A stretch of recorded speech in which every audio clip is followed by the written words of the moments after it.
Ես ժամանակ չունեմ ինչ-որ մեկին ատելու համար, քանի որ զբաղված եմ ինձ կառուցելով։ Ես կամ սիրում եմ քեզ, կամ ընդհանրապես չեմ հետաքրքրվում։ Ես բոլորի ընկերը չեմ, ես բոլորի հետ խոսում եմ, բոլորի հետ ծիծաղում եմ, բայց բոլորի ընկերը չեմ։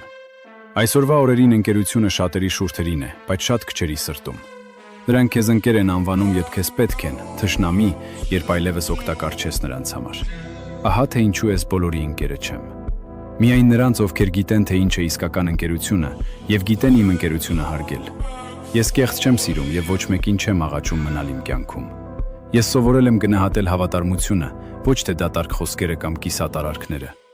Հենց որ զգում եմ անարգանք, անմիջապես հեռանում եմ։ Առանց դրամայի, առանց ատելության, պարզապես հեռանում եմ։ Ինձ ամբողջ պետք չէ, պետք են ընդամենը մի քանի հուսալի մարդիկ։ Նրանք, ովքեր չեն հանձնվում, երբ կյանքը դառնում է դժվար։ Որովհետև իսկական ընկերությունը հարմարավետության մասին չէ, այն հետևողականության մասին է։